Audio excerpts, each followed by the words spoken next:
I like that I'm just a mysterious hand. Yeah. That's the way I like you. Title of that sounds like Reed's sex life, honestly.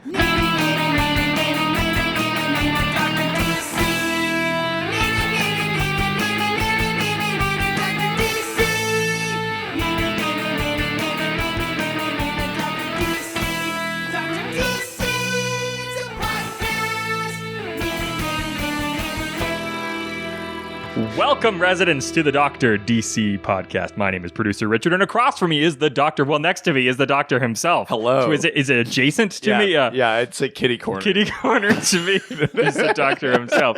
Each week we talk about the weird and wonderful. Shut up, Matt. It's not time yet.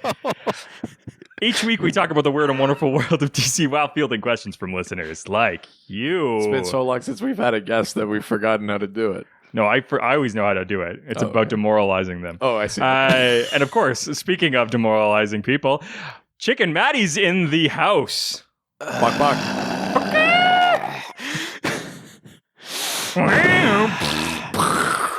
Richard, I really just want you to know how much childhood trauma gets brought up every single time that nickname comes We're up. undoing years of therapy.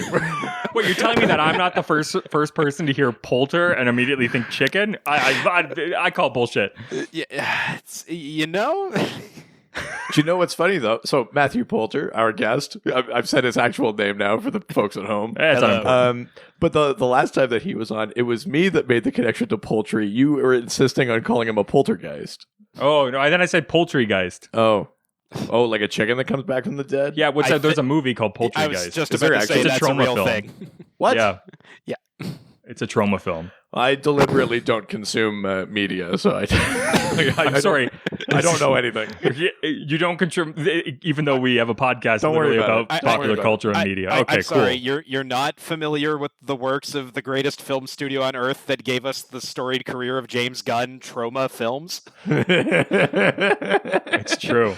I wish I was less familiar with them, actually. All right. Do we want to do a little bit of news today? I only got a couple pieces. Yeah. Matt's been on the show before. Yeah, people Just know him. Reminder for those that haven't tuned in a while, but Matt is our resident expert in film and just generally cool guy that I've known for a very long let's not time. get crazy, but Yeah, even I can't back that one up, man. I'm sorry. Just be cool, man. he can't. That's the problem. All right, just go to the news. Didn't offer the opportunity to do that to our guest. Oh, sorry. Do you want to do the No, news? it's too noise? fucking late now. No. He can do a fucking drop somewhere else. The Why format's mess all with over the place perfection? today. Yeah. All right. We only have a couple pieces of news. The first one is DC makes Damian the new Batman. I mean, again, slightly misleading headline. I'm sorry. A DC Comics news site is being a little bit misleading with their headlines. I won't have it. I can't believe it. In the oh my god, in the book Deceased, like DC Deceased. Yes. which is written by Tom Taylor, who's the guy that wrote all of the Injustice comics. Yes. And he did a run on Earth 2, and he's written all sorts of great stuff. But basically, he's doing another Kill Your Darlings book for DC, where the basic premise is that Darkseid manipulates the anti-life equation and creates a zombie apocalypse even he can't stop. And it's like a techno. Like, if anyone looks at a screen, they are instantly, zombified, 28 Days Later style. And so in this, very early on, Batman was offed. Alfred actually had to put him down. Alfred could never do But anything in the like that. most recent one, in Deceased number 4, he brings Damian, who has survived thus far, he brings him the bat suit and says, your father would have wanted you to have this. He's proud of you, etc., etc. Ooh. Yeah. Matt, are you reading Deceased? I'm going to now. That sounds really cool, actually. Yeah, it's a pretty dope book. I mean, Tom Taylor is kind of, I think his strength as a writer is that he knows what the core of the character is. He gets there really, really quickly, and he just makes you you can just tug at the heartstrings. Yeah, I did read a lot of the Injustice comic, and I remember thinking it was a lot better than it had any right to be. Well, I think that's exactly true. And Deceased is like that too. Deceased has some great, again, Green Arrow, Black Canary. Yeah. Just like Injustice does. So you could tell who he loves. So DC execs, if you're listening, get Tom Taylor on a continuity Green Arrow, Black Canary book. Please. All right. Next piece of news, and this is the last piece of news. Jason Momoa says Aquaman 2 can't move forward as he protests major Hawaii construction. Yeah, they're building an observatory on like a sacred Hawaiian mountain, basically. It's hard to like be like anti-construction when it's like an observatory. Like it's true. Normally, it's a pipeline or something like that. It'd be easy to do that. Like. I know what you're saying. Yeah, like normally it's not something in pursuit of some sort of lofty, noble, like science. Like this is more a swing and a miss. Yeah, but it is a sacred Hawaiian site. They shouldn't be building anything on it. Yeah. But again, this is a slightly misleading headline because it's not like they were about to start filming Aquaman 2. Like that movie's not going to come out until 2021 or 2022. So they weren't even filming until like I think he just like in his Instagram post he said we're not doing like we can't start Aquaman 2 until I'm done here. And I think it was like a little bit like tongue in cheek because it's nowhere near starting. They're not even close, but like yeah, I mean who knows if this is a long battle and it means that much to him that maybe eventually down the line it actually will impact that. Also, if the observatory like gets built, or is he then going to just not make the movie? Or Aquaman in space? I just think like, and his big pitch thing on like, and I love Jason Momoa, but like his like in the article he's just like it's getting even bigger, and I'm just like I have a hard time thinking that's a bad thing. I was like pursuits of like scientific technology and like building an observatory is not a bad thing. Building an observatory on a sacred indigenous site is. And like Hawaii has a real long history of getting dicked over by the mainland in very like appropriately atrocious ways. So, I mean, you're right. This isn't like the low hanging fruit that like an oil like pipeline would be, where it's like this isn't good for anyone in any way. It's like this is one of it's like but we'd look at the stars, we'd learn about space. It's a little just put like it somewhere else. I mean, it shouldn't be that. It shouldn't be that hard.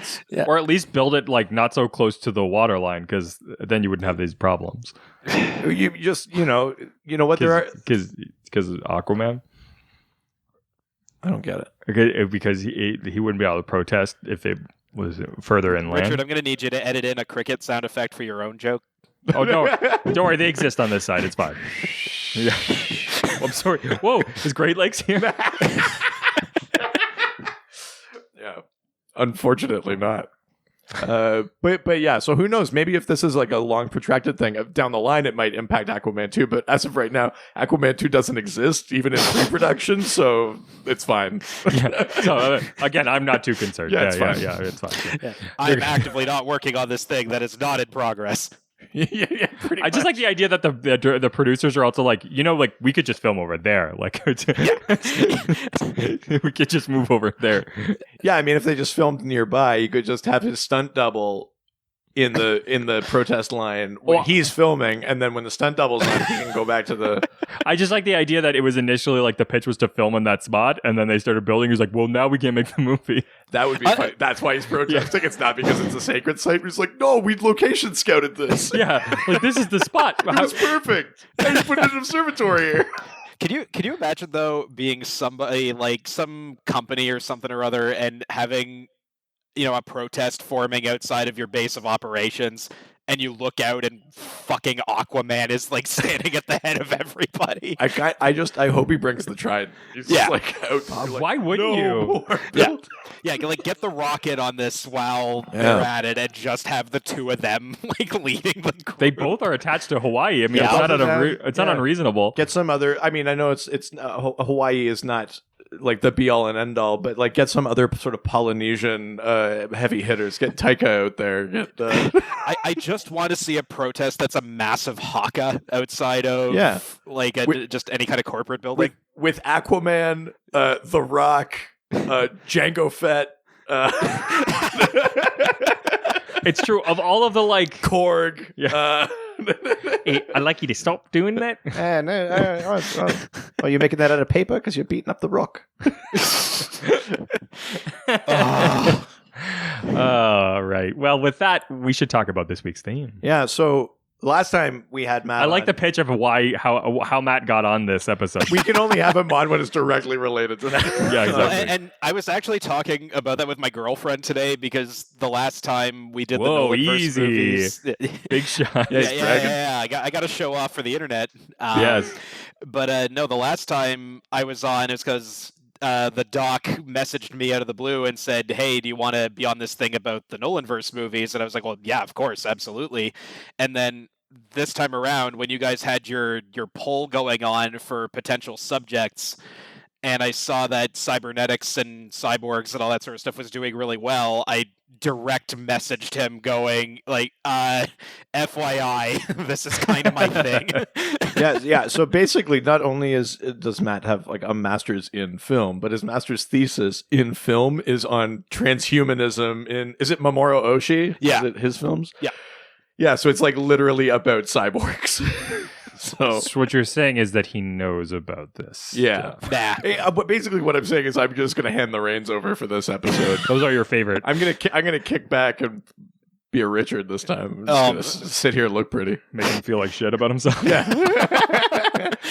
Drinks himself to sleep every night. But yeah, so the theme for this week, we're talking cybernetics, we're talking cyborgs, and basically the transhuman. So what I would love to know, Matt, is I mean, you obviously have a passion for this stuff. Where did that come from, and why did you choose to sort of get so much education within that? I think it's awfully presumptuous of you to assume that anything anyone pursues as education is something they're actually passionate about. Sorry, I forgot. Primarily for sexual reasons, but there's got to be some component of it where you learn something. Well, I mean, like, I know you just want to fuck a robot. I get that. Well, don't we all? no comment. Hey, I know. I even your heard of my wife. ex-girlfriend. I can relay anything I want from this. Jesus. But no, I mean, I grew up with a lot of the same media that everybody did, growing up, but like pretty much as soon as I got into... Don't be presumptuous about what media I consume. Well, okay, let's say like any respective child of the late 80s and the 90s. And See, that's where the first mistake. Respect. Yeah, fair enough. Yeah, we know. But yeah, I found that a thing that kind of really led to a lot of this fascination and everything is a lot of geek media really seems to just enjoy concepts around transhumanism. I mean, the entire genre of cyberpunk in general is 100% oriented around this. And I think if you follow any level of geek culture sort of regularly over the years, it's kind of an impossible topic to miss. Yeah, well, and like, why do you think that is? Like, what do you think the obsession is with like the artificial augmentation thing? Well, I mean, for starters, the imagery is just fucking cool. Right. I think that's a big part of it in the sense How that stoked are you for fucking Cyberpunk 20? Well, I was gonna say that's arguably the most anticipated game across like that entire medium coming out next year, and just the imagery alone of Keanu Reeves with a silver hand, leading some kind of an anti-corporate rebellion is just amazing. But on top of that, I think I shouldn't say unlike, but more so than a lot of other science fiction and a lot of sort of the more speculative stuff that's come on about other subjects, I think cyberpunk and transhumanism is very relatable to a lot of people in the sense that in many, many, many, many ways, it's reflective of the world we actually live in. Yeah, I mean, I guess that's true. We're getting closer and closer to the idea that you could just sort of make yourself whatever you want to be. Well, and a great example I love is when I did my master's thesis, I went to the Toronto International Film Festival where the director I did my paper on, which for those who don't know, Mamoru Oshii is a primarily animation but also live action Japanese director who's best known for doing the original Ghost in the Shell. Right. and he was presenting some of his films at the Toronto Film Festival, and I went and sat in on the Q&A, and I remember someone asking him sort of, when do you think we're going to hit the point of something like Ghost in the Shell, where humanity is replacing so much of its primary function and a lot of what it does with technology? And his exact comment was, we've already gotten there, and he held up his smartphone as I'm doing now, as I'm sure all the viewers can see at home on this audio format, and basically straight up said, we're there. Everyone has one of these at this point, and it's more and more of a part of our day-to-day lives. Yeah, that's a good point, actually. well, hot damn. But on top of that, too, I think what's really cool about this kind of stuff is I think a lot of people really like speculative fiction about sort of, how do we interact with certain things, and how in turn does that shape us? That's a big cornerstone of, I'd argue, comic books. I mean, I feel like that's kind of the X-Men in a nutshell, is just sort of the interaction between the human and something beyond human, though that would be the specific subject around that is typically referred to as the post-human, if I'm being very specific. But again, I think it's it's a expertise. We're in rarefied air here. The show so rarely delves into the world of expertise. It's the kind of thing that I'm sitting here going, like, folks, this is what you're going to sound like after too much academia. Just for the love of God, don't do it. But at least the information you have is so valuable in your career and life. Oh yeah, I mean, you get to come on Hungary's 262nd most popular literature podcast. Ooh. Thanks iTunes charts. So with that being said, talking about cybernetics, I gave you something to read, Richard, and I also gave it to you, Matt. But basically, I gave you something that I thought, at least in a very small way, was like about like the bridge between like people and machines. The book that I gave you was Justice League Volume 2. Number 29, which was from the New 52. It's part of the Forever Evil storyline, where the crime syndicate invades from Earth. Sorry? I was like, he's got it bagged and sealed and everything. Look at this. Well, yes, I take good care of my things. Good.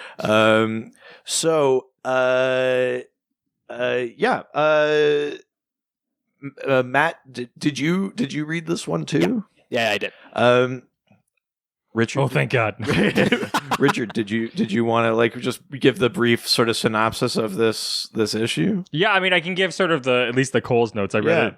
I read it days ago and and over and over. Yeah, and very like just savored each page. Yeah, I can tell. Yeah, basically the Justice League on there to savor it more.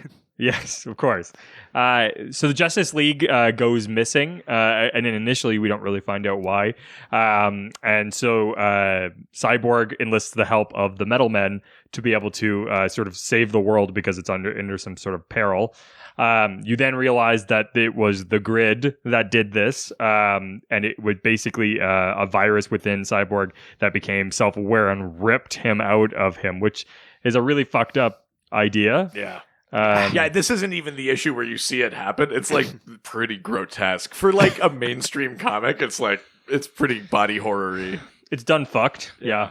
And then for however, because we didn't get the backstory at least, he gets put back together. Do we have any context for that? Yeah. Well, I mean, this issue, I'm dropping you in like near the end of this whole big event, which you know how much I love that. But essentially, like, Batman and Catwoman carry what's left of Victor's like stumpy torso to Star Labs, and his father has to rebuild him with new, different cyborg parts. Yes, and so basically the idea is now with the Metal Men, he's going to attack and save the world and fight the grid and the what's the name of the evil organization? The crime syndicate. The crime syndicate. Yes, that's the basic tenets of the book. Yeah, the reason they have to go after Grid is that Grid is basically his role with the crime syndicate is Cyborg's role with the Justice League, which is he's tapped into every camera, all the internet, everything. So they can't make a move against the crime syndicate without Grid knowing. So they have to take him out in order to be able to make any sort of stand. Exactly. Yeah, for sure. Ultron's real scary. I mean, sorry, the Grid's real scary. How dare you? It's a 100% original idea that no one's ever had. It's never been done before. Not even once. Though, I don't remember Ultron ripping himself out of a living being. No, that is the one another. difference. Yes, there is definitely that for sure. I did have a lot of like, I feel like I've seen this somewhere. I think it's very funny that I've never read anything with the Metal Men in there. Right. It's very much like a Metal Teenage Mutant Ninja Turtle situation. Oh yeah. Yeah. That's the vibes I got this whole time. The Metal Men are kind of a funny team. It's a series that like my wife started getting like random issues for me, and so I've actually weirdly read a lot of Metal Men, but they're basically like we've talked about them a little bit on the show before. They are each made of a particular metal, and they have a thing inside them called a responsometer that basically animates them, and their personalities are based on their like atomic makeup. So gold is very like, shiny's the leader. Tin is very timid. Mercury is very mercurial. Makes everybody sick. Yeah. Yeah. Lead is kind of dumb. Like also makes people sick. So yeah, it's kind of they're a funny team, but it's a very like Silver Age. Very TMNT vibes. Yeah.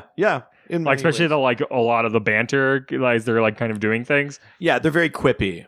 I absolutely. easily could have seen a Saturday morning cartoon of these guys. I kind of am surprised it hasn't existed, and I wouldn't be surprised if a movie appears at some point. Yeah. So again, this like I dropped you in really near the end of this event. Yeah, I know you don't like that, but I think there's some neat stuff in here. Like Matt, like what did you think of this issue? Because a lot of it is because it's a battle between Cyborg and Grid. Basically, it's a lot of like you learn through this event and in this issue, Grid is trying to like feel. Grid is actually after some of the human, even though he has removed himself from Victor. Yeah. And Victor is trying to deal with what is the strength versus weakness of still being part human. That was fascinating, in all honesty. And it was kind of funny because when I started reading it, it was in the stuff with the Metal Men, and I was enjoying that part, but it was also the kind of thing where I'm sitting there going like, hey Doc, these are robots, these are not cyborgs. What the hell do you take me for? Yeah, get to it. Yeah. But then as soon as the whole thing with Grid trying to feel, and then when he draws Cyborg into, I forget what he even referred to it as, but like the digital universe or something. I think that is what he calls it. Yeah, which just made me think of Digimon. But oh hell yeah! But hell yeah! Yeah. Oh, y'all like that reference? You like that? Hell yeah! Very 90s reference. It's been a while. Digimon. I haven't heard that name in many a year. I feel like I instantly just dated myself here. But anyway.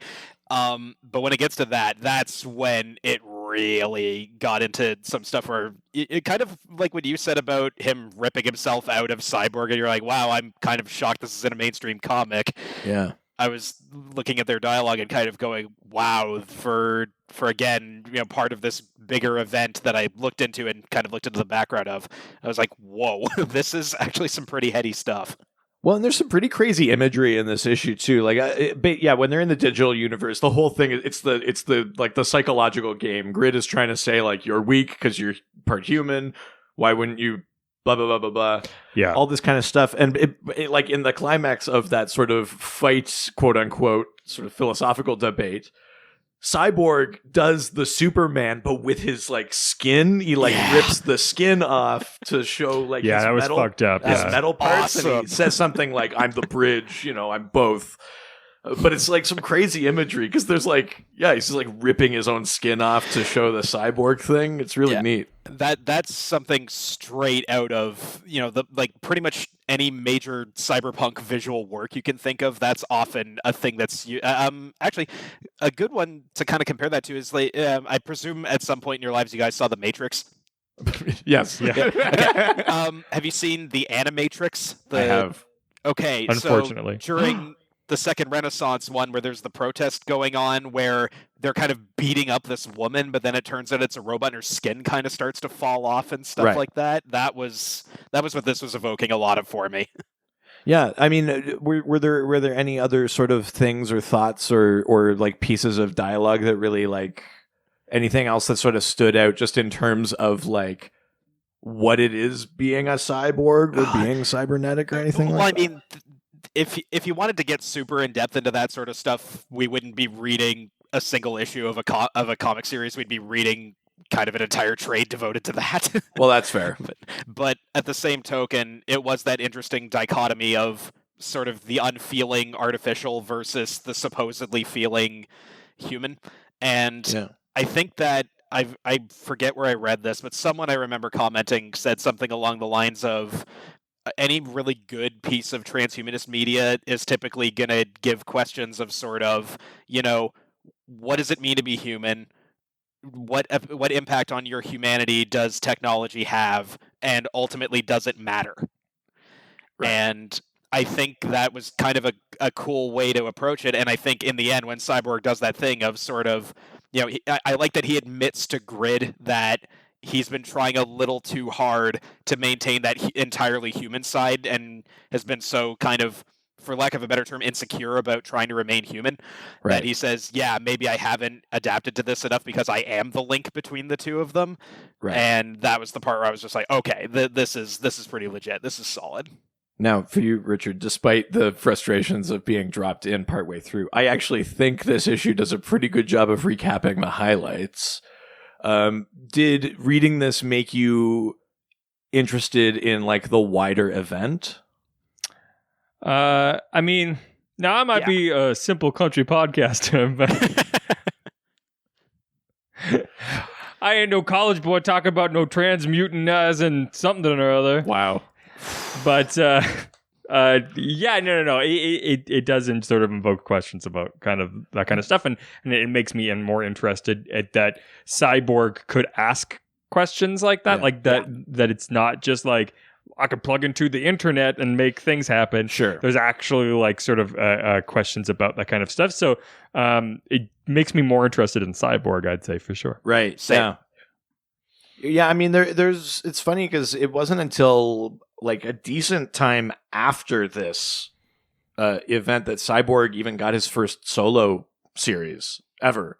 Oh, really? Like he didn't even have a mini series or anything like that. He's been part of the Teen Titans, been part of the Justice League, all that kind of stuff. But yeah, it wasn't until like basically after this that he even got his first solo series. And that series also kind of delves into that sort of stuff, right? I think it's the low-hanging fruit with Cyborg, but yeah, it kind of gets further into that stuff. So with that in mind, talking about Cyborg, Cybernetics, should we go to the questions? You mean let's go to the internet since we're talking about Cyber? I might be a simple country podcaster. Can we get some kind of crazy 90s montage where it's really terrible graphics? Yeah.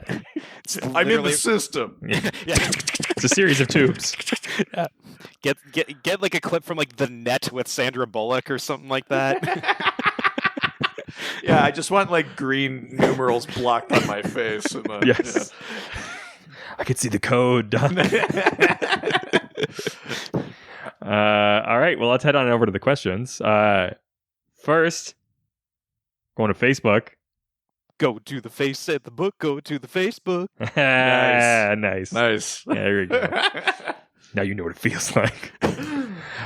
First question comes from the most interesting resident. Roland Sabah. You can see it now, so it doesn't help. I know, I like it. I feel so much more secure. I can't believe I've never looked at this. Also, I don't know who Roland Sabah is. What? Don't you mean it's Roland Sabah? Yeah. Or as I like to say, he's extremely ill-tempered. What? Matt got it. It's an Austin Powers joke. Yeah. Oh. Yeah. We have Seabass. They're extremely ill-tempered. Oh, Jesus. Anyways, Roland asks, Cyborg versus the Metal Men and Red Tornado. Who wins? Melty. Right. So we've talked a little bit about Cyborg. I was going to say, I now know who most of those people are. So, Cyborg, Victor Stone is in a terrible accident, and is rebuilt with Better than he was before. basically Stronger, faster. I was about to say we can rebuild him. We have the I technology. think we have that toy in the house The somewhere. Steve Austin. Yeah. I think I've seen And that. you can like look through his like the back of his head That's through one right. of his Yeah, eyes. Yeah, he's got the bionic eye. Yeah. That's a weird one. But I mean that's essentially Cyborg. In the New 52, the machine bits that are used to rebuild him is a mother box, like New Genesis tech. But yeah, just generally, basically, that's that. The Metal Men we just mentioned. They have this device called a responsometer, which is invented by Dr. Will Magnus, that basically takes their inanimate properties, animates them, and turns those properties into their personalities. Yes. Robo Metal Power Rangers. Yeah, which is a pretty insane invention. It's what I would have invented had I become a scientist at 9 years old. Yeah. Yeah, I would have done that too, but I think I would have done it with like food. So instead of having like gold and tin and that, it'd be like yogurt. And the yogurt man would come. Oh But my can he beat god. Killer Moth? Yeah, yogurt, ham. Just take a responsometer, just jam it into a Man, ham. I like Man, that it think of all wasn't the food groups, but it was sponsorships you just could get from individual Yeah, Lunchables. just foods. types of just pieces of food. Yeah, yeah. Casserole. Casserole. Then you get all the sponsorship deals and everything, and Oh, yeah. yeah. Oh, Blue Apron, hit us up. Hell yeah. Think of all the characters we could be doing. So those are those two. Red Tornado. Got a little bit of visuals. If you've been watching the Flash TV show, there was some Red Tornado on there. Was there? Or was it Supergirl? Supergirl, I Supergirl, think, had yeah. Red Tornado. But yeah, you're right. Has shown up on TV. Matt, not familiar with Red Tornado? no. Red Tornado has like a very long and very weird and complicated retconned history. but- On DC? I Yeah. shan't believe it. I know. A I know. superhero, you say? Yeah. The short version is that he is an android built by Professor T.O. Morrow, who has basically like wind manipulation abilities. Cool. For a brief period of time, this android was also the host of like a wind elemental. Sometimes it's just an android that has wind powers. Sometimes it's a wind with robot powers. Often a storyline is about like being programmed to like sabotage or betray the Justice League by T.O. Morrow, sort of thing. So you're telling me he's a Mega Man boss? I mean, yes, basically. he's Wind Man. There is I could have said Wind Man. Tornado Man. There's No, both a you went Wind with and a Man. Tornado Man. There's also a Wind Man? Yeah. Oh shit. Well, fuck. There you go. And Airman, if I'm not mistaken. I think those are all separate. It's me, Jeez. Gentle Breeze fellow. Go Yes, away. Welcome to the Dr. Capcom podcast. But yeah, so basically, I mean, I guess, Matt, sort of by what you were alluding to earlier, Red Tornado and Metal Men, by the strictest definition, don't count as cyborgs. They're not cybernetic, right? They're Correct. androids. Yes. So, like, what's the baseline for being cybernetic? Do you just need something, or like, is the Terminator a cyborg because there's organic tissue involved? I actually think there might have been a question on the list that relates to that.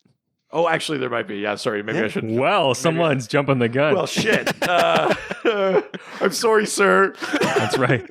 This is my Welcome to the podcast, Dr. Sam. Cybernetics podcast. You're out of here. Well, let's just address this question then. Based on what we know of these characters, who wins in, let's say, a three-way fight between Cyborg, Hey, win a three-way, we all win. the Metal Men, and Red Tornado? It's also not gay, according Yes, to the that's Lonely right. Island. Well, is it Cyborg versus the Metal Men and Red Tornado, or is it Cyber? Oh, I see. Yeah, I guess grammatically, it's the Metal Men and Red Tornado have teamed up. Because if that's against the Cyborg. case, I'm going to say Metal Men and Red Tornado. And That's so my what's inclination what's as the well, what's the actually. reasoning? Why do you think they win? One, I think Red Tornado is pretty powerful, but with the Metal Men as well, I think that combination of that's all just like sheer numbers here. I think that like Cyborg's powerful, but again, not that powerful. Yeah, well, I mean, they certainly have like a physical advantage. You know, each of the Metal Men sort of have some different abilities. They're all relatively flexible. They can shapeshift a bit, but you know, like Mercury is made of liquid, can sort of use that to his advantage. Actually, that happens in that issue that you read. He tries to use that against Grid. Yes. Tries to basically seep into his system that way. Ooh. Yeah. I've been trying to seep into your system for years now. Oh, you've been in there. I think an interesting point too that kind of Oh yeah, there's a third one now. Shit. I think an interesting point that comes up in the comic you had us read actually is the fact that the reason Cyborg recruits the Metal Men was the fact that they kind of share an interlinked sort of personal network that lets them function, but they're not connected to any kind of sort of wireless grid in and of themselves, which makes it impossible for Grid to actually access any of them. And I feel like that's an exact kind of thing that would give them an advantage over Cyborg as well, because, I mean, Cyborg is often the information and hacking guy as much as he has laser cannons and stuff. Yeah. And in this case, it's a 5-person team that could... Was it 5? Well, the Metal Men are like 6 plus right. Red Tornado. Yeah, like that's a coordinated attack right there that he has no ability to necessarily intercept in any way, shape, or form beforehand. And I don't know. I think it'd be close.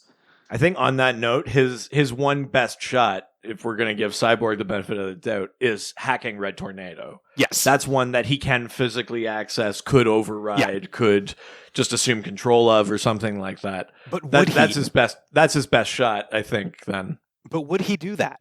Like, is that a thing that he would be morally okay with? Do we know? Well, I guess it depends on the circumstances, right? Yeah. You know, if Red Tornado was just acting autonomously and decided to take on Cyborg, then yeah, maybe he wouldn't. But if it was like the programming kicked in, he's being made to betray or whatever, then I bet you Cyborg would be fine with it. But yeah, that's a fair point too. Because as we all know, kids, 2 wrongs make a right. Dash will turn off the podcast. I've been trying to make right for so long. So many wrongs. Yes. Actually, it's funny. Like, I sort of thought this one was a slam dunk for Cyborg. Really? But No. like, talking it out, like, Cyborg has the plot armor of being like a pretty top tier character. Like, he's a member of the Justice League and stuff like that. But beyond that, like, this is a pretty convincing argument that it wouldn't be that easy for him. Well, I mean, the Metal Men give Grid a pretty decent run for his money from what I saw in that comic. Like, I mean, he's obviously the strongest one ultimately, but the whole time they're holding off other characters that show up and everything. I even kind of found myself reading the comic going like, wow, they need to call these guys in more often. Yeah, it's true. The Metal Men get like a weird amount of cred in that little portion of Forever Evil. Well, and then you take on Red Tornado, who can adapt their abilities to somebody else's, and then that other thing happens. No, that's Amazo. Oh, is it? Amazo is the one that can mimic the abilities of Justice. Oh, that's right. Leaguers. Yes. But Red Tornado, just with the like air elemental kind of powers, is still extremely powerful. Yes, Can you imagine a hurricane of mercury? Oh shit! Like if they did like the Marvel versus Capcom or the Ultimate Alliance thing where they like teamed their powers up. yeah, that's true. Mercury Hurricane sounds like an 80s band. Yeah, we're Mercury Hurricane. We need a ride home. A living tribute to Poison. Nice, well done. That's as good a place to move on as any. I'd say. Well, we're leaving Facebook and heading on over to Twitter. Twitter. Wow. Oh, that was tight. Yeah. Holy shit. Oh, I'm aroused. That's that theater training. It's true. Also, I can see why you guys are friends now. I'm just judging on the artwork that's on his wall. I know. I saw that. I wasn't going to mention it, but I spied the Sea of Nurnin back there. He's got a map of Middle Earth up there. For those who don't know what the Sea of Nurnin is, I want to make fun of you, but I also realized what that was, so I feel like I'm just in the same amount of trouble here. I spied that too. I was trying to keep it together. If I shifted ever so slightly, we could see my like Mario and Sonic the Hedgehog and other stuff over there. But I'm rock hard. Again, we all 3 of us have significant others. Yeah. You guys can do it too. I believe in you. That's right. All right. First question comes from our favorite spacey, sexy texter, Cosmic DM. Sliding right in. That's right. Whose question is, in a horrible accident, largely due to Richard's shenanigans, you are reduced to a brain and 1 body part. I can think of the one. The last Don't thing... take my answer. Fuck you. I got to it first. The last thing you hear is, the audio is going to be so clear now. And then it happens. What is the body part? And do you want weapons in your new cybernetic body to exact revenge? All right, well, Matt, why don't we start with you? Let's I already took Dick, so let's beyond that. In the course of like recording this episode, Richard's quest for perfect audio results in something catastrophic happening. Your brain survives, but what body part makes it? I mean, with my luck, it's going to be a single leg, and it's going to be my shitty leg where I injured my knee years ago and it never totally healed. There's no cartilage. Yeah. No, I've been saying for years that the second that cybernetics become readily available, that leg is going out the door and getting replaced. And with my luck, that's going to be the only one that makes it. Yeah. Fair enough. Okay. So then, let's say the rest of like, do you think when you get rebuilt, do you go for like a humanoid shape, or do you go for something totally different that also has a leg? I was kind of thinking of not that I would probably take this, but I'm thinking when Richard Nixon gets his giant robo body in Futurama, just crashes through the front of the White House. But right, okay. No, I would probably take something very humanoid, but yeah, if I could get something like those deployable arm blades like in the Cyberpunk trailer or something like that, or the stuff that doesn't actually provide any extra function and probably wouldn't be practical in real life, I'd be all about that. Absolutely. Sure, yeah. Now, and do you think you would just move on with your life, or would you try to like be rebuilt to specifications perfect for revenge? Well, I mean, I think the question is it just me that's injured in this accident, or is it the three of us? And if it is the three of us, then does that mean we each choose our specifications and then meet in a giant, like, no-holds-barred cyborg battle? Because if so, then, I mean, obviously I'm getting kitted out for fucking war. Cybattlebots. Oh my god, I just have a giant hammer. I just have fire that literally does nothing but looks rad. Yeah, I just want the flipper thing. Yeah, I've got. I'm just the boring wedge that just knocks guys over and does literally nothing else. Interesting. I guess the body part I would want to survive would be like, I guess something upper body. Yeah. Like an arm, maybe. Yeah. I have one real arm, and then it would sort of cut off like part of my chest, and then the rest would all be rebuilt. But I think I want to get rebuilt kind of like I want to get rebuilt like Kenneth Branagh in Wild Wild West. Wicked Wild Wild West. I want to have like spider legs, but I also want to be able to plug into bigger spider legs. Obviously, I think that's sort of what I want there. I want, what's his name? Loveless in that one. That's what I want. It makes sense. But do you want the accent? Oh, of course, I want the accent, Dr. Savannah. So can you try to do that accent? Or? How dare you? We've invited him from the internet. He's my friend now. Show. How dare you? I know you guys were messaging with Emmy today. I felt very loud. I know. When I told you, I was like, I already got it. I already handled it. And you're I was just like, do you need me to message Matt? You're like, no, I did it. I was like, oh, okay. It's cool. You guys have fun. I hope you're very happy together. For hearing your episode. Richard, you mean you didn't tell him? I mean, I was going to wait till after we were done.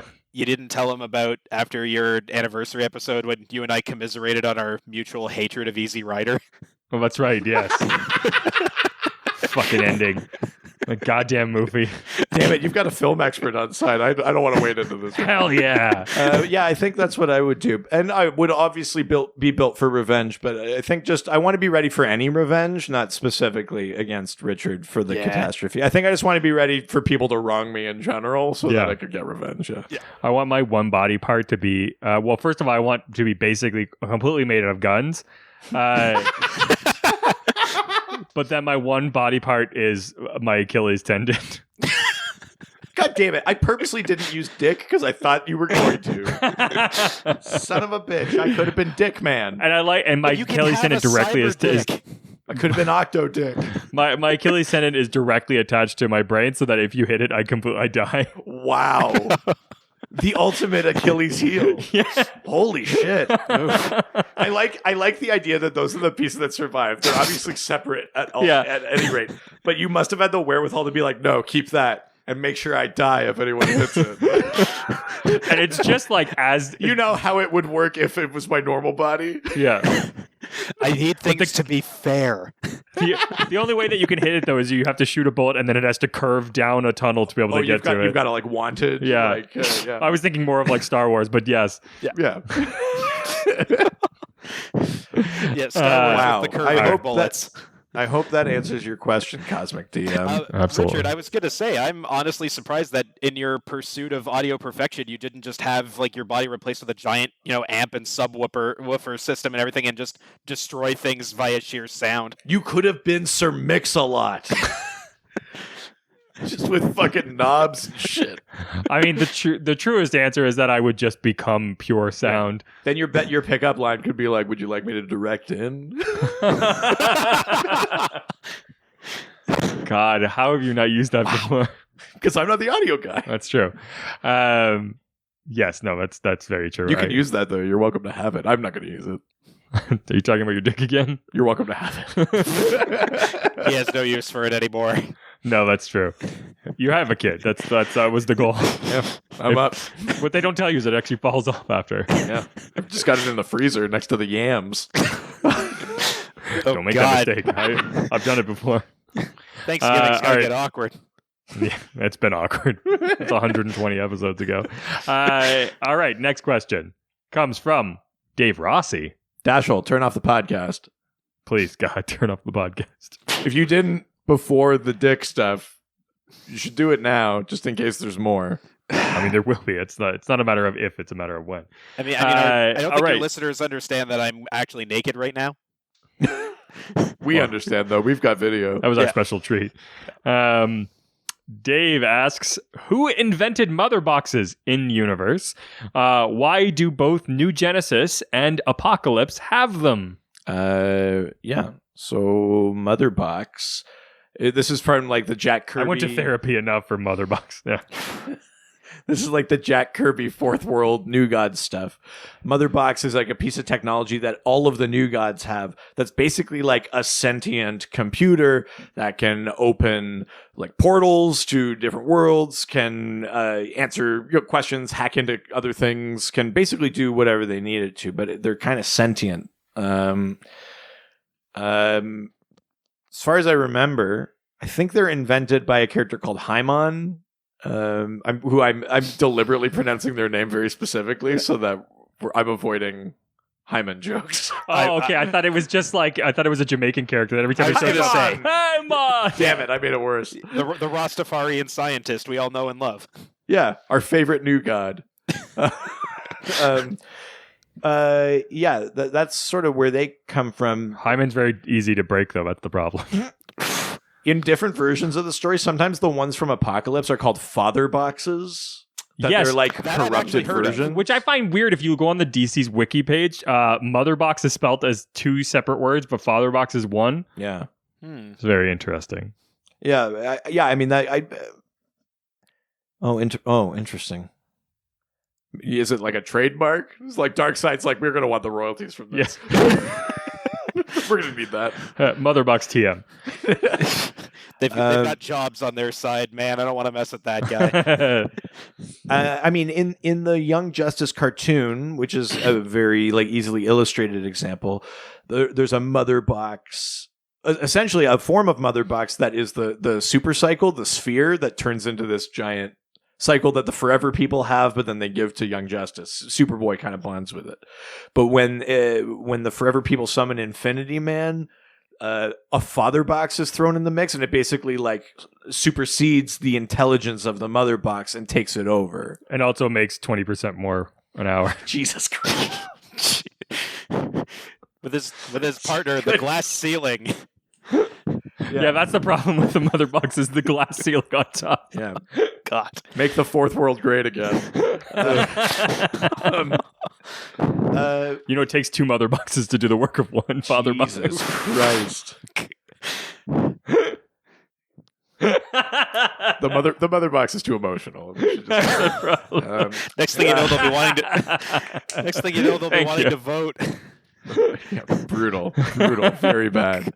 But yeah, I mean, there is that sort of apocalyptic father box idea, but I think that the idea with the father box is that it's not like a freely sentient thing like the mother boxes are. That it's like designed with the purpose of control, which is Darkseid's whole shit, right? Like, you mean that there's no also like men. stay-at-home mother box? Jesus God.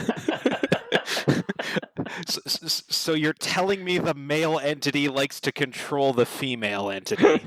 Yeah, if you can imagine a world where that was like an instinct, a male instinct. Yeah. I'm following. Some sort of horrifying world where like men can't realize how horrible they are.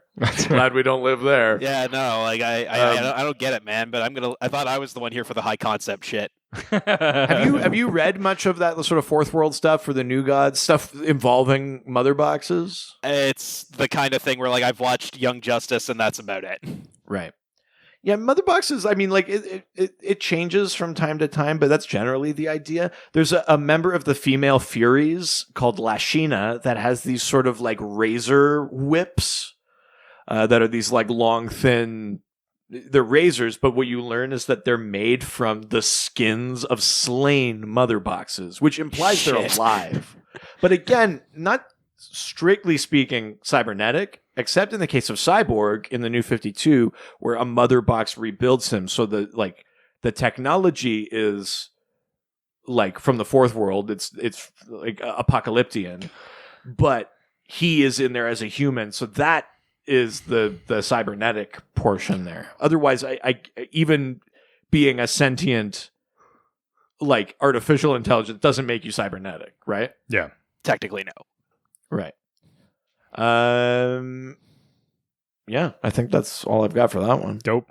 Let's move on. Right. Next question comes from Talking Superman, who asks, are there examples of the cybernetic experts in the DCU? Stone, Magnus, Morrow, etc. Collaborating to make something greater than what they've done individually. I mean, Ushering in some kind of an age, you might say. An age of... It's right on the tip of my tongue. there's actually like a weird sort of like a trail between them. So in the New 52, they set up that at Star Labs, T.O. Morrow, the creator of Red Tornado, is working for Silas Stone, Vic's father, and ultimately that the two of them are the ones that make Cyborg. Mm-hmm. They sort of set that up, that there's sort of like T.O. Morrow is working for Silas Stone. There's like a thing from earlier comics where Will Magnus was like a student of T.O. Morrow. And then like T.O. Morrow and Professor Ivo, who's the guy that made Amazo, that the android that can mimic the powers of the Justice League, that they work together. So there's actually... Wait a second. The guy who invented Amazo is called Professor Ivo? Yeah. Like IVO? Yeah. When did that originate? Like, is he like a Silver Age thing or anything, or is that Yeah, more I modern? think so, roughly, yeah. Because I'm going to make the most random reference here. In Sonic the Hedgehog, Dr. Robotnik's name is Dr. Ivo Robotnik. And I'm like, oh, I think Ivo would definitely have been around before Sonic. that Whoa. kind of blows my mind. Well, holy shit. I wonder if it's like, if we're missing like, you know, the thing with Swamp Thing and Man Thing where they're both ripping off the heap? Oh, I yeah. wonder if we're missing the third thing that Ivo is like. Yeah. If there's some sort of ancient Greek myth about a guy that attaches himself to like a goat cart and it's the first transhuman. He's just And then gets fucked by Zeus. So some of them, Professor Ivo and T.O. Morrow teamed up and they created an android called the Tomorrow Woman, which is from Morrison's run on JLA. And the Tomorrow Woman basically was like an android that, again, classic, was programmed to betray the Justice League / explode and kill them. And then she realizes it. She is, self-aware and basically overwrites that programming and saves the day, sort of thing. But it was sort of like a test run for T.O. Morrow about basically making like artificial life that could betray the Justice League. Yeah, there's that thing I mentioned with Stone and Morrow in the New 52 being the ones that create Cyborg, basically. Yeah, other than that, there's some other instances. Have you heard of a place called Oolong Island in DC? No. Oolong Island is meant to be like off the coast of like Korea, like in the Yellow Sea, and it's run by a character whose name is Shang Tzu, but he's really Egg Fu. Gee, oh no. Famously racist Wonder Woman villain. Not that the character is racist, but it's portrayed racistly. But basically, this island becomes like an autonomous state in DC, and it becomes like this sort of like it's where mad scientists live. Basically, they like partly freely, and then sometimes they're kidnapped and sort of press ganged into making weapons and stuff like that. But it's basically an island nation of mad scientists. So a bunch of these different people have ended up on this island at some point or another, including like Dr. Savannah from Shazam's sort of rogues gallery, including Tio Morrow, Professor Ivo, including Dr. Cyber, including just a bunch of other sort of characters. So the Oolong Island stuff, which involves intergang, so I want to say it's in like the Countdown era, like leading up to Final Crisis sort of thing. I guess you could say the ultimate team up of sort of like cybernetic or like android mad scientists. Yeah. Not a good travel destination. No, not particularly. I bet the parties are boring. Yeah, just none of them talking to each other, all wishing that they were working on their projects. All right. Next, from old two first names himself, All right. the senator, the son of Paul, James Paulson. I'm just going to start seeing how long I can go with this name. Now that he says he likes it too, I know His name is James Paulson. That's what I said, and Richard didn't get it. He didn't like that one. I don't get it still. His name is Robert Paulson, Fight Club. Sure. This is Bob. Bob has bitch tits. It's both a great movie and a Meatloaf reference, so the dog's obviously going to like it. Someone knows me. How? No wonder you guys are friends. Jesus. My love for Meatloaf is well known to the people who are close to me. I literally couldn't be unequal. I mean, I could be. It could be. I could be. I will be. pretend I'm James not asks, who is the most overpowered OP cyborg character in the DC multiverse? Oh, in the multiverse. Oh, fuck. Is I there misread this. Is there a character you would like to see gain cybernetic enhancements? Well, let's go one at a time. Matt, Richard, you want to go first? For which?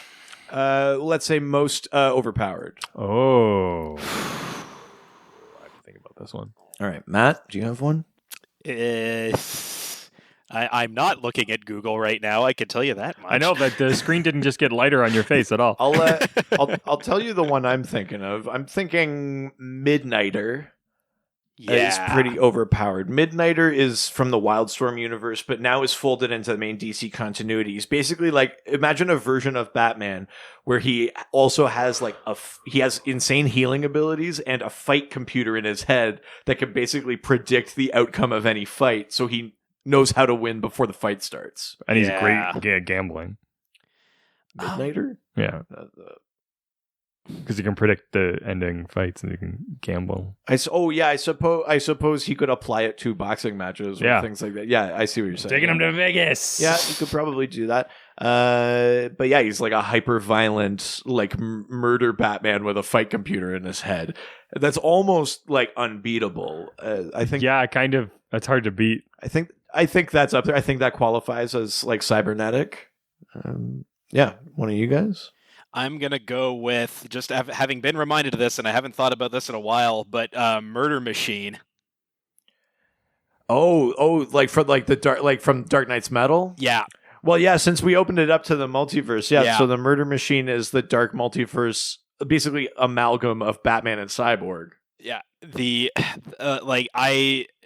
I just, as much as the Batman Who Laughs is legitimately terrifying, some of the Batman cyborg crossover, like Murder Machines, like just his dialogue alone is some of the most terrifying shit I've read in comics. Well, yeah, and that one shot where you see like his origin and that, it's like about Alfred and how like Bruce couldn't save him and he tries to keep him alive as a machine, like as like a algorithm, basically. Yeah, I'm glancing at his page just now, and I remembered, but also somehow forgotten this line of just, to that point that I spent my life obsessing over my lost birth parents, ignoring the one who was there right in front of me. I was free of that as well. Next came my weak human flesh.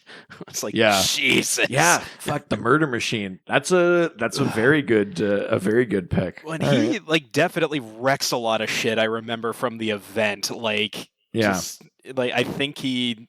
I think he's on top of just this massive tank at one point, just shooting a bunch of the Justice League. Like it's yeah. Certainly in his one shot where you see like his Earth. Yeah, you see a lot of that. He goes toe to toe with Cyborg a fair bit, of course, during that event. Yeah, Richard. I kind of have to go with Midnight. Everything that I can think of is.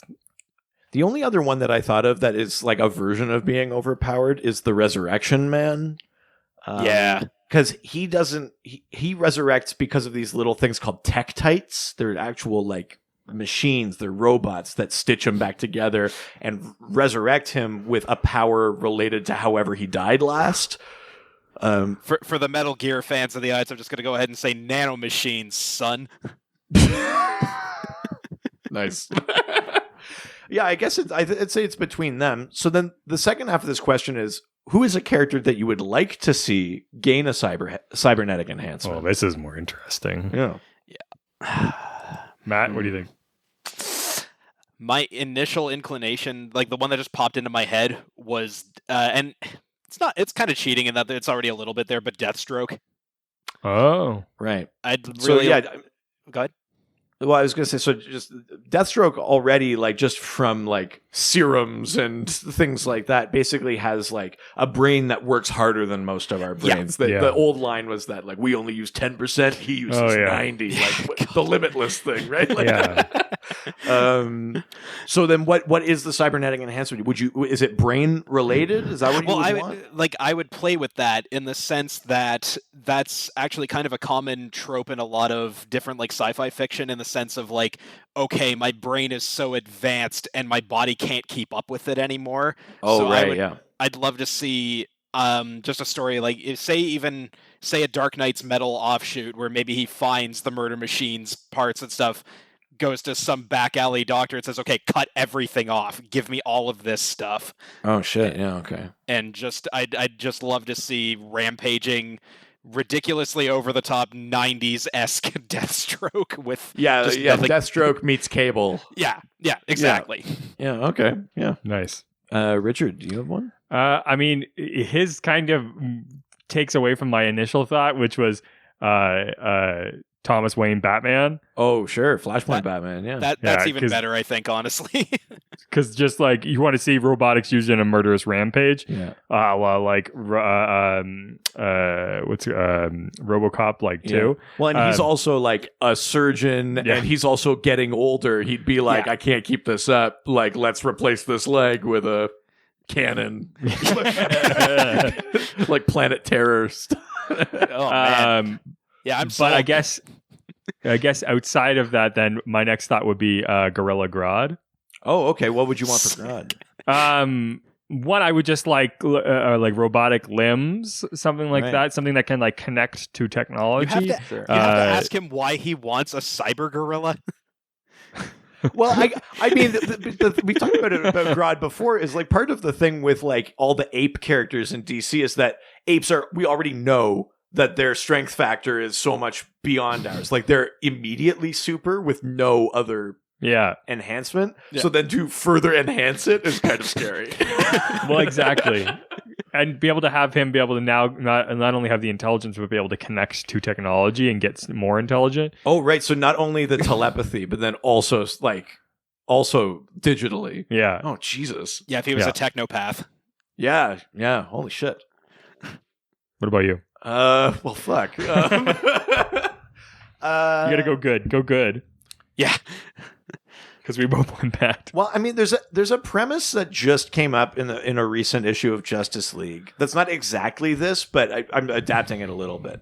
In the current Justice League, Lex Luthor has sort of like died and been reborn as this apex predator species that used to be like a blend of humans and Martians. Yeah. So, but he's just the human part, and he builds a suit basically that like absorbs the Martian Manhunter. He like pulls him apart. Whoa. Into him. Shit. So I'm imagining something like, but a machine that can do that. To I was Martian thinking Manhunter. him, So yeah. like, you take something with a shape shifting, or like, I guess the similar to the Grodd thing and a telepathic thing, and then it's woven into. Actually, do you know what? This happened in a Martian Manhunter comic. There's a giant, like, basically like Pacific Rim style robot that he then shapeshifts around and into all of the circuitry and then controls like a Wait, thing. what? Yeah, that happened at the end of the Rob Williams Martian Manhunter miniseries. I'm he basically looking this up now. I need he to read basically this. like controls like a Martian Manhunter.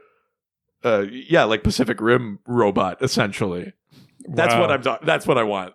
The thing that already happened. Do that again. I want that. Yeah.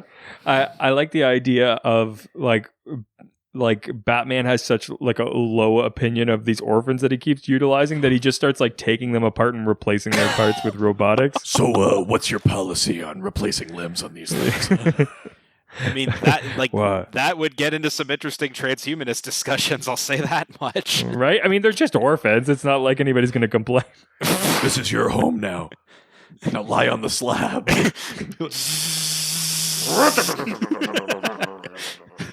They really start realizing they can't like limp in front of him or like show any pain. You're showing weakness. Time to replace that part. Oh God. I mean, this sounds like a dark multiverse Batman. This is essentially, honestly, the backstory of Halo. Yeah, that's fair. That's funny. Interesting. Yeah, that's a good question. All right. Well, with that, the Dr. DC podcast will be back after this quick break. Today's show is brought to you by Audible. Audible is offering our listeners a free audiobook with a 30-day trial membership. All you have to do is go to audibletrial.com/DrDC and you can browse. They've got unmatched selection of audio programs. So basically, the way it'll work is you'll download a title for free and you can start listening. And that's it. It's that easy. So the website again is audible.com/DrDC, and you can get started there. Their content, they include a selection of audiobooks, original audio shows, news, comedy, and more from leading audiobook publishers, broadcasters, and entertainers. I'm the one that I've picked up is something I've actually read as a physical book, but it's The Sky Stone by Jack White, which is like a retelling of like Arthurian legend, but like from the fall of the Roman Empire onward. I really liked the books, but it's hard for me to just find time to sit down with an actual physical book and read it. You know, like I've got a kid at home, I work a lot, but one thing I do have a lot of time for, I listen to lots of podcasts. Why don't you use it for books? So, I go to Audible. I've got The Sky Stone by Jack White. That's what I'm listening to right now. But you can pick anything you want. You get a free audiobook and your 30-day trial membership. Just go to audibletrial.com/DrDC and get started right away. Listen to that Harry Potter. So well done. That's the one that I definitely love. No surprises there. Well, yeah. And now, back to the show. Back to the show. Audible away. Imagine if I just did the whole ad like, what's the ad? It's funny because it's called Audible and you can't hear it. Oh, I see what you're doing there. Yeah. Get it? God, you're funny. That's what you come here for. Top notch, baby.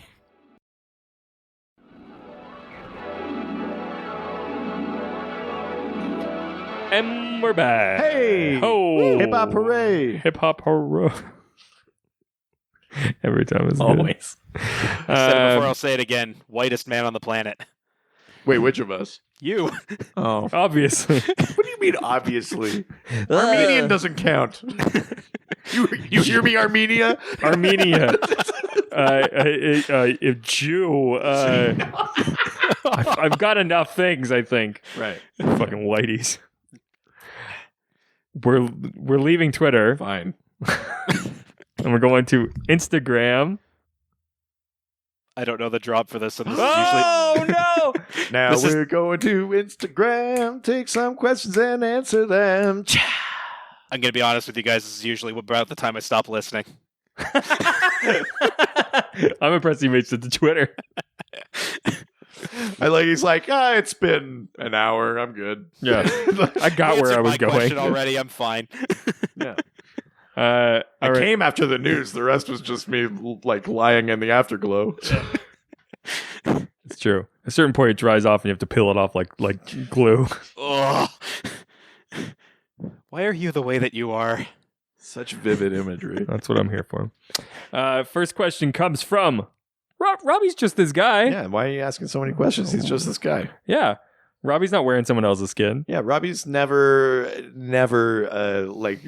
given someone a pair of cement shoes.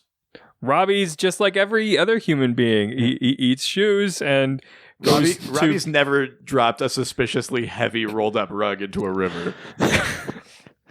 Robbie's actually a little offended that you asked this question. Robbie knows where you live. Robbie's just this guy. What does Robbie ask? Robbie asks, Is which he behind me notable right now? What's that? I was like, is he behind me right now? Quick, answer the question to assuage his bloodlust. Which notable DC characters meet the minimum requirements for being a cyborg? Is it an element that they take pride? He's rubbing his hands together. He's really excited for this one. Is it an element that they take pride in, or do some hide it like a Skywalker with a leather glove on? Well, yeah. So this is the question, which is essentially what makes something cybernetic. So this is the one that gets He's really pulling funny. out a book. I'm pulling up a book, a bottle of lube, and how much time you got? I mean, for this, as much as you need. He's accepting tips. I feel like he's taking in one more out. ways than one.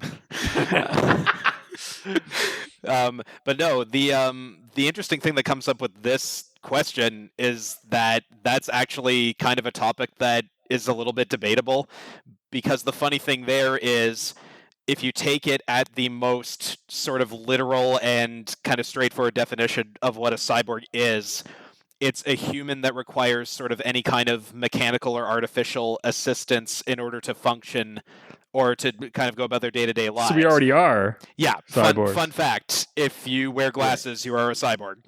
Right. But also these things. Right. So it counts for glasses. It counts for prostheses. Yeah.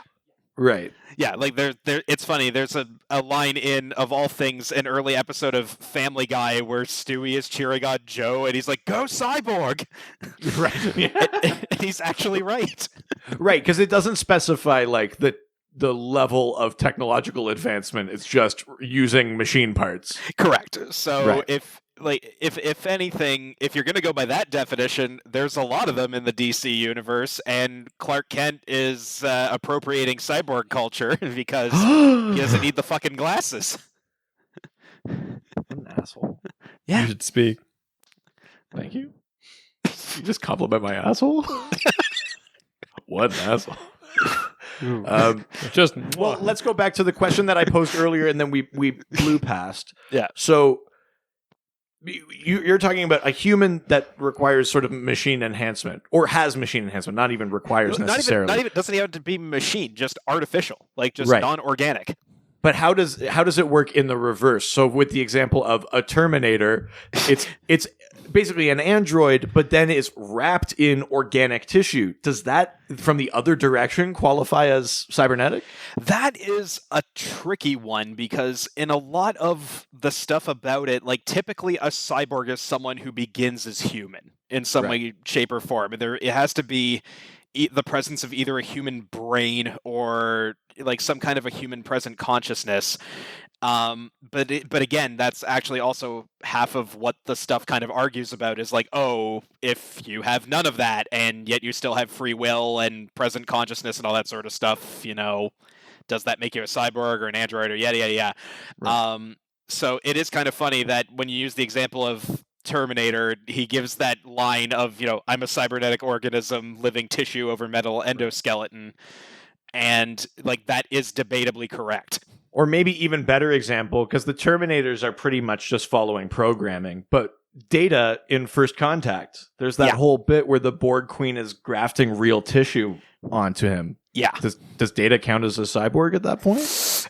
That's a hard one, man. Like, I might be the guy coming on here to talk about this, but I'm also like, there's not a lot of easy answers in a lot of this stuff. So it's like, even applying this to superheroes in general can get interesting because, how many of them use sort of augmented stuff. I mean, if you want to talk about how often Batman relies on ridiculous gadgets and a supercomputer and everything that's built into his suit, is Batman now a cyborg? Right. So is there anything in sort of like the general like academic consensus about whether or not things are like embedded? Like I could take my glasses off, I could choose not to use them, but if I had them just like grafted it onto my eye, if I had like actual lenses grafted onto my eyes or something barbaric like that, then if you had the Deus Ex Adam Jensen thing where like his glasses like extend and retract over his face. Well, yeah, or like Batman can put the suit on or take the suit off, but if it was wired into him like Iron Man, is there a difference? I think that's the line that a lot of people like to draw between the bunch of them, is the fact that, is it actually integrated into your physical being in some way, shape, or form versus a thing you can remove at will. Right. And that's kind of a big thing that a lot of, Ghost in the Shell and other things like that kind of talk about, is the sense of if technology advances to the point that you can literally just have your brain taken out of your body and put into an 100% artificial body, how human are you still at that point? Well, I mean, that's the ultimate existential question of Robot Man in Doom Patrol. Yeah. He's literally, the brain is all that survives of Cliff Steele, and he's in a robot body that like doesn't even simulate feeling. Like he's not even in a body sophisticated enough to mimic the sensation of touch or things like that. And that's to answer the second half of Robbie's question about whether or not they take pride in it. Robot Man is like all about the self-loathing, like, am I human? What even counts anymore? All that kind of stuff. And he's like the complete no pride in it. Well, and that's the thing that comes up with the post-human discussion a lot as well, in the sense of post-human, for a quick rundown, and if anyone knows that this is probably a little bit wrong, I'm sorry, but like post-human is one that's even especially tied into superheroes, because that's typically folks who become something bigger than human, essentially through no particular effort of their own or through no like willful integration of anything. It just kind of happens. Yeah, I was just born this way. Yeah, that works. I actually think you might qualify as pre-human. I'm pre-something. Ooh. Yeah, I can see it. It's glistening. I'm waiting for it to off. dry. But yeah, like so, and an example that comes up in Vertigo with that sort of question then is, obviously Dr. Manhattan, where, that's the entire cornerstone of his entire character of, am I even still human, and does it even matter? Right, yeah, precisely. I mean, are there other characters in DC that you can think of that stand out as being either very proud or not proud at all of their sort of cybernetic nature? I was going to say Midnighter fucking loves it. Yeah. He's like, come at me, I'll beat you in every fight. Like, this is the best thing that ever happened to me. Yeah. I mean, it is and it isn't. Sometimes, because he could also see, it's literally any fight. So sometimes he could see how like an argument with his lover, Apollo, will end. And he's just like, well, what's the point? Well, and it brings up like people like Thinker and like Brainiac. Sure, yeah. Who are utilizing technology to such a degree, right? Like, yeah. Well, yeah, and Brainiac in the comics has gone back and forth from being like a Coluan with cybernetic enhancements to just being a full-on robot, like AI. Yeah. And then back again. Like, yeah, I mean, the idea of Brainiac, I think, is even that he is probably qualifies as post-Coluan, I guess, but he can sort of decide whether or not he wants any biological component to his body. Well, and it's, if you wanted to get into the specifics of it, like if we go back to that original sort of definition of what a cyborg is, I mean, like the Lantern Corps essentially could be Right. considered cyborgs in some way, shape, or form. Right. Well, I mean, like those lantern rings connect them to the Book of Oa. They're tapped into like a greater knowledge. Some of the rings have been shown to be like pseudo sentient. Yeah. That they're actually kind of bonded. You know, Jessica Cruz's ring adopts her mannerisms. There's a recent issue of the Green Lantern written by Grant Morrison where there's like an entire world within his ring that lives and dies by how much charge is in his ring. Wow. Yeah. Dang. Oh, well, fuck. Maybe we're all a little cyborg. Maybe the real cyborgs are the friends we made along the way.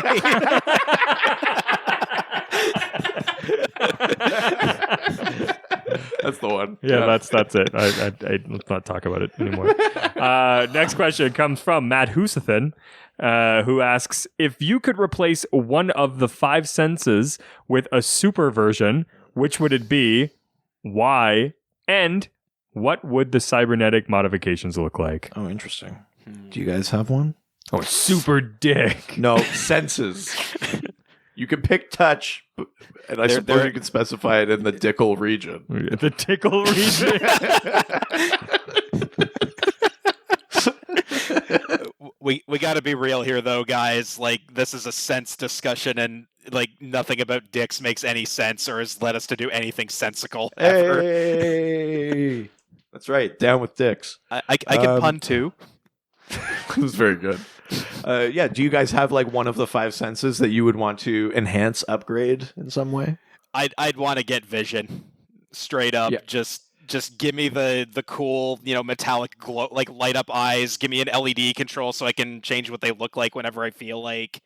Do you want like all of the visions, like Superman, where you can like sort of select which part of the spectrum you're looking at, or do you just want like the telescopic or the microscopic? Or... I mean, give me whatever. I'm not picky, man. Like I just want to be a cyborg so damn bad that it's just even if it's the shittier version that is a little cheaper, I'm kind of like, yeah, that's fine. But it's one of those plastic like periscopes you get from East Side Mario's, just sewn into his eyes. It's like, aren't I cool? I can see over walls as long as they're not too high. Richard, I mean, part of me wants to go like taste. Okay. Ooh.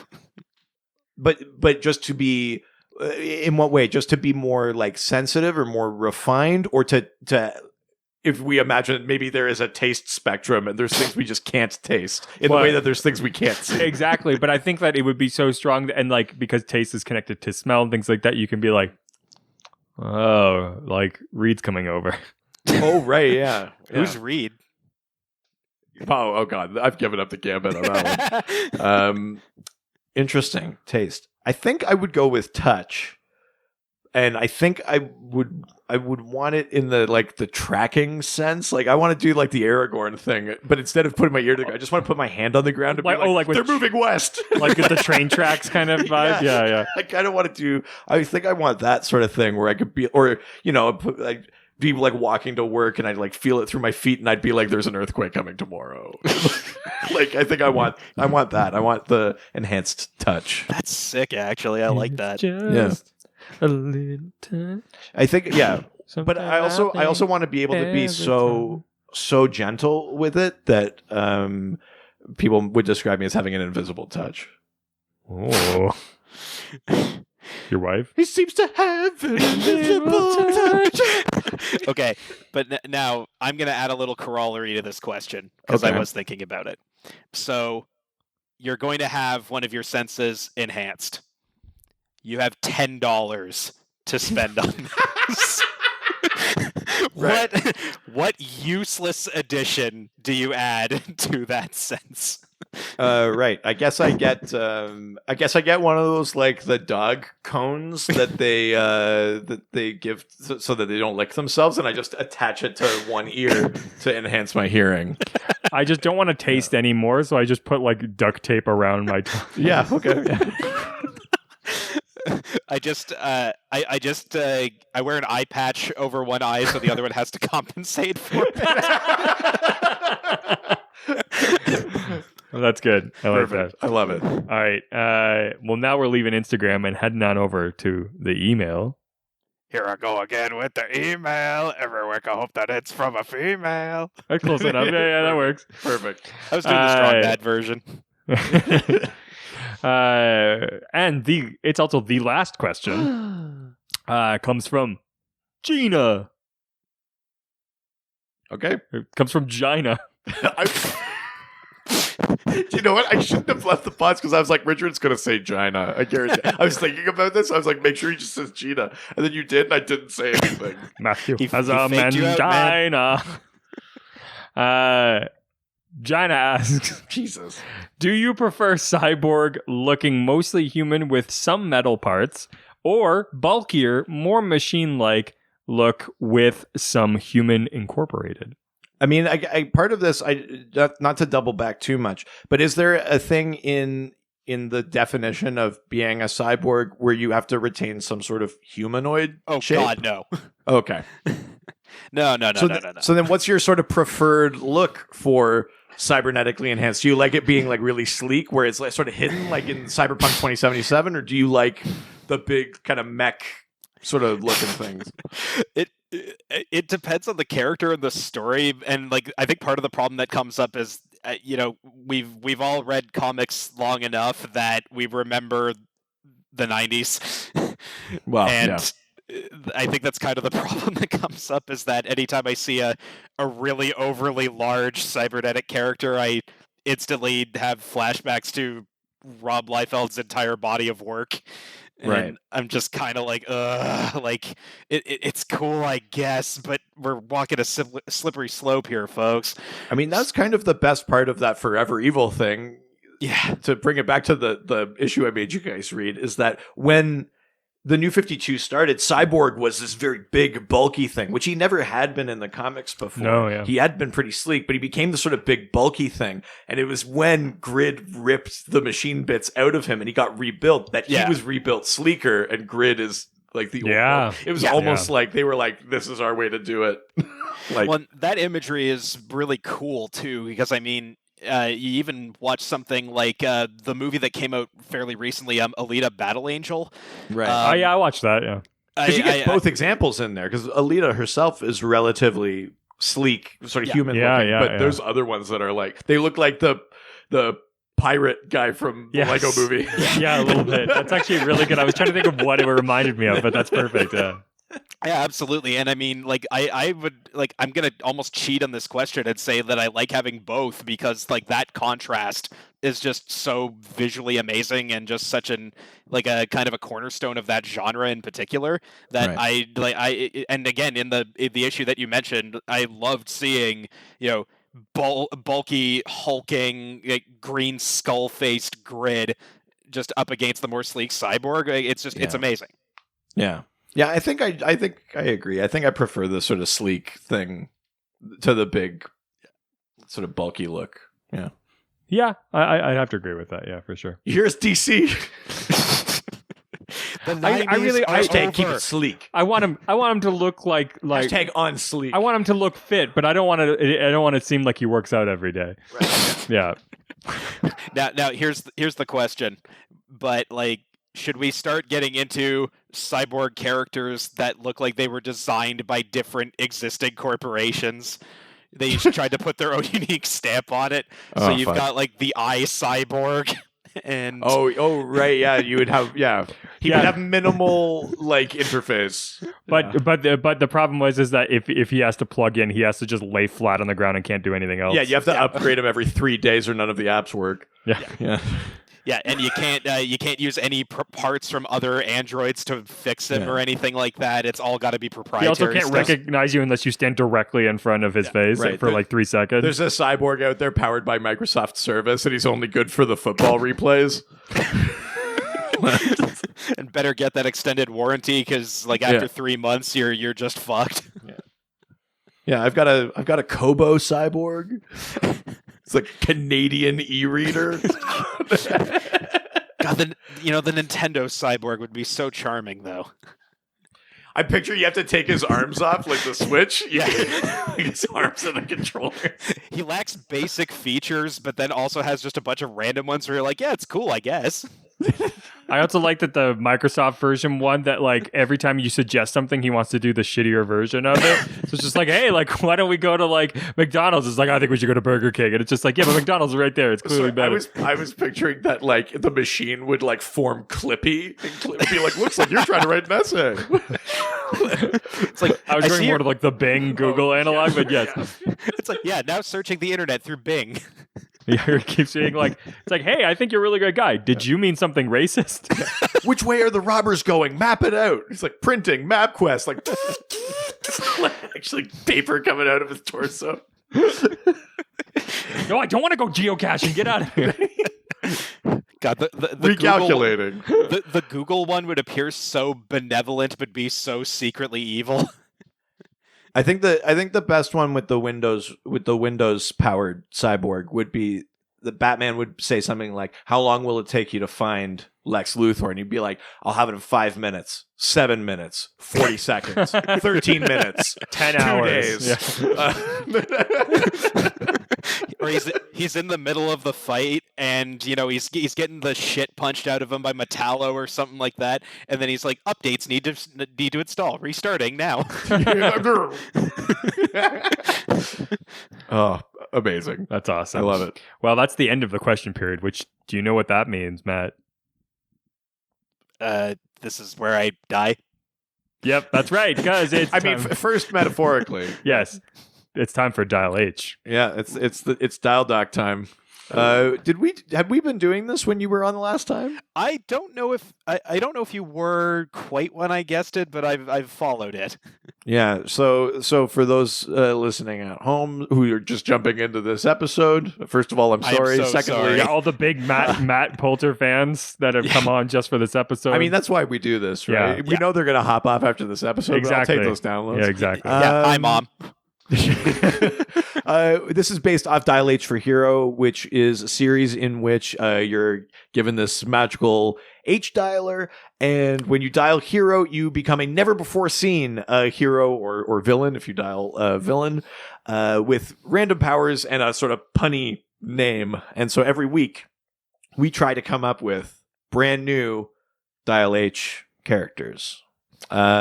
I actually have one. You do? Ooh. If you can believe it. This is the one time I'm not looking around the room trying to come up with one. I have one. It's not cyborg related, but I've got one. Do either of you guys have one?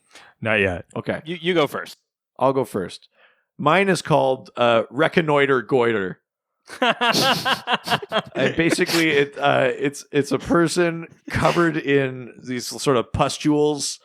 And basically they throb at different frequencies and act like sonar, so he can sort of sense what's around him, like from very far away.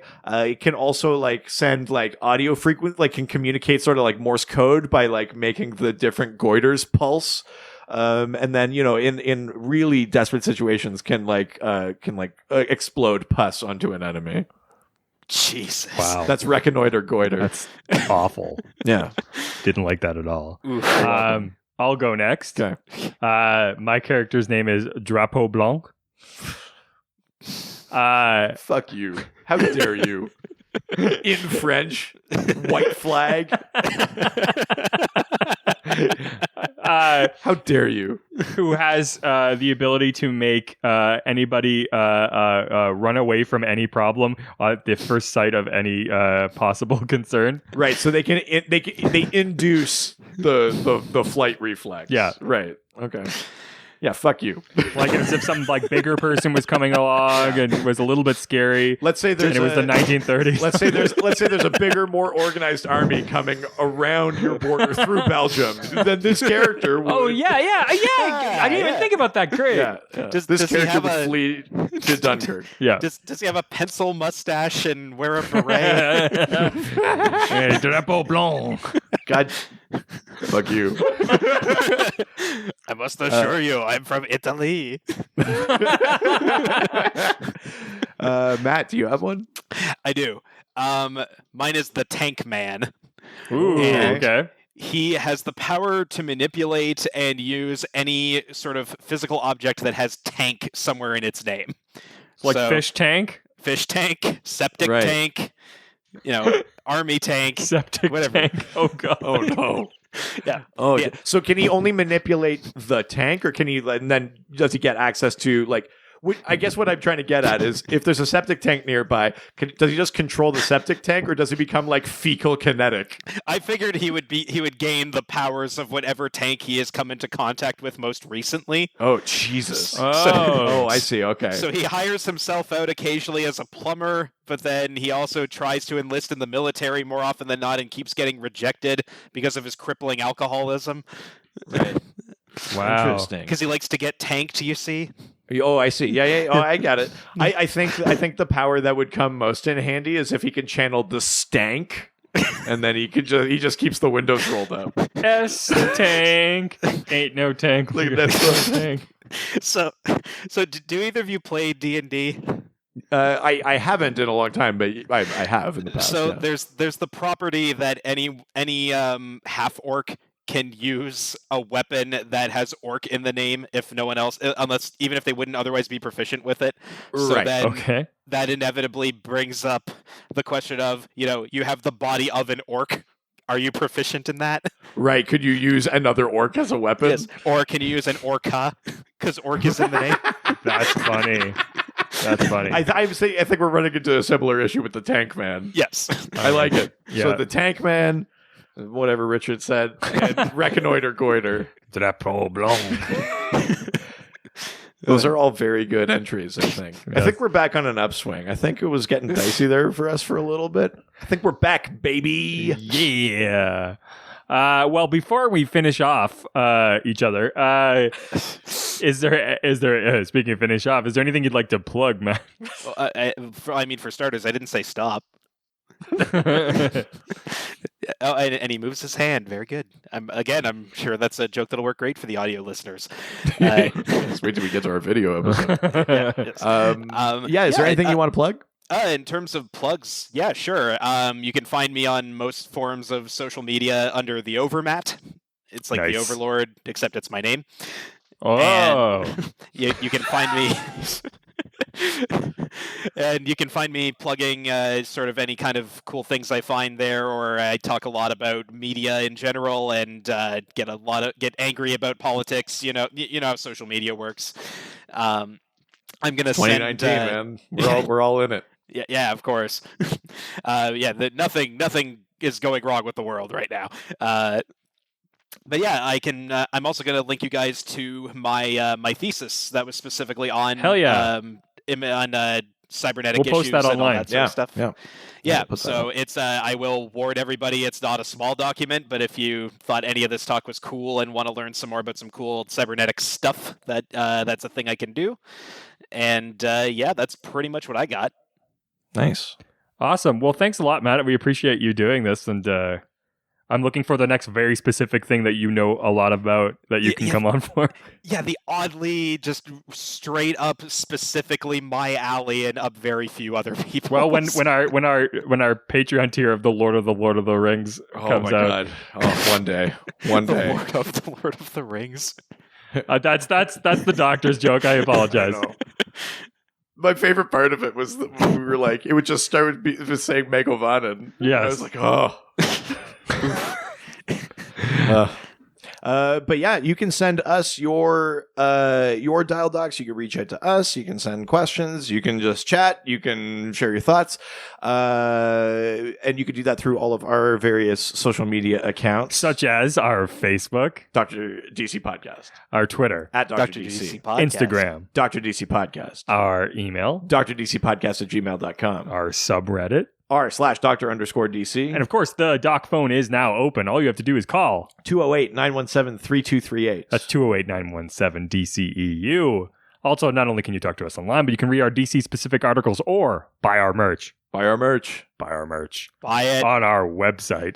drdcpodcast.com or .ca. That's right. And of course, give us reviews. My God, please, leave us a 5-star review. It doesn't have to be on iTunes, but that is very helpful if it's there. Could be wherever you listen to podcasts. It could also, we're also accepting 5-star reviews in other forms. If you're one of those guys that goes out with a plank of wood attached to two like ropes, why don't you carve a crop circle that's a 5-star review of our podcast? Ooh, I take like- a picture of it and send it to us. I like that. Sacrifice a lamb and then give a review to the sun god that you worship. That would be Well, great. ideally, the blood would form the shape of the 5-star review. Preferably. Well, I mean, that would be the way that the sun god appears, so that makes sense. Oh, yeah, of course. If you want to go ahead and do the cybernetic thing and create a computer virus that just sends 5-star reviews out to everybody and just tells them right. submit it to get your computer back.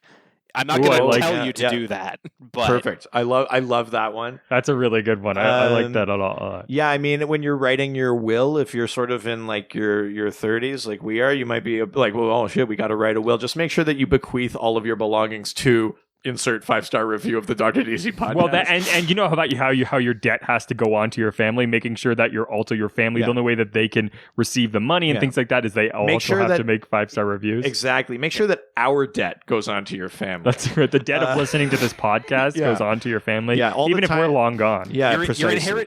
you're inheriting the debt of passing on quality. yeah. I mean, we're definitely in a quality debt. Yes, exactly.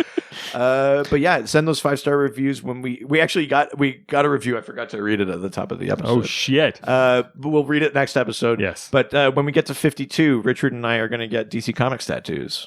Yeah. And for those of you on Presumably- Patreon, we'll give you the first taste of what that looks like when we do get them. But you can also get weekly bonus episodes for only $5 a month. It's patreon.com/DrDC. That's right. And that's it for this week. Thank you again, Matt, for Thanks coming so on. Thanks much. for having me. All right. Ciao, ciao. Adios. All the superheroes, they always fight for what is right. Live with danger and adventure, they are men of might. This was a Brain Freeze podcast.